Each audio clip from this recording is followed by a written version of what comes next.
मल्लिकार्जुन खड़गे के कांग्रेस के राष्ट्रीय अध्यक्ष बनने के बाद अब कांग्रेस एक्टिव मोड में नजर आ रही है। कांग्रेस हाईकमान ने अपने संगठन में कई बदलाव किया है।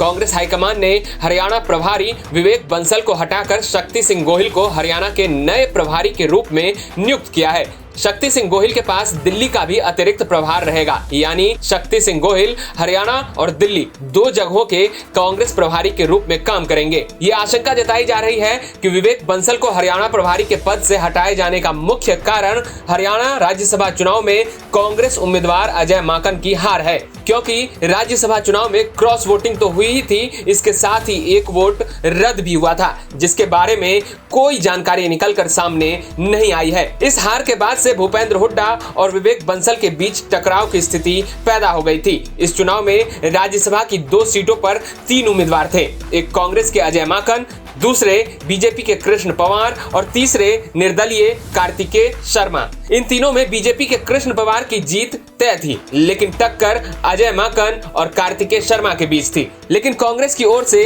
क्रॉस वोटिंग और एक रद्द वोट ने पासा पलट दिया और निर्दलीय उम्मीदवार कार्तिकेय शर्मा की जीत हुई थी। इस चुनाव में हुए क्रॉस वोटिंग के बारे में तो सबको पता चल गया, लेकिन रद्द वोट का खुलासा अभी तक नहीं हो पाया कि आखिर वो ऐसे कौन से नेता थे जिन्होंने रद्द वोट डाला है। एक कारण यह भी बताई जा रही है कि विवेक बंसल की ही अध्यक्षता में कांग्रेस लगातार 2 उपचुनाव हार गई। पहले तो एलनाबाद में हुए उपचुनाव में कांग्रेस उम्मीदवार पवन बेनीवाल की जमानत जब्त हो गई और दूसरा आदमपुर उपचुनाव, जहां एक बार फिर से कांग्रेस को हार का सामना करना पड़ा। इसके अलावा कांग्रेस हाईकमान ने एक और बदलाव किया है, या यूं कहे कि अपने रूठे हुए नेता को मनाने के लिए उन्हें गिफ्ट किया है। दरअसल हाईकमान ने कुमारी शैलजा का कद बढ़ा दिया है। कुमारी शैलजा को छत्तीसगढ़ का प्रभारी नियुक्त किया गया है। इसके साथ ही शैलजा को एक और पद महासचिव का दिया गया है, यानी कुमारी शैलजा को 2 पद देकर हाईकमान ने पार्टी में उनका ओहदा बढ़ा दिया है। शैलजा ने 27 अप्रैल 2022 को भूपेंद्र हुड्डा के साथ हुए मतभेद के कारण हरियाणा कांग्रेस अध्यक्ष पद से इस्तीफा दे दिया था, जिसके बाद हुड्डा के करीबी उदय भान को हरियाणा कांग्रेस का अध्यक्ष बनाया गया।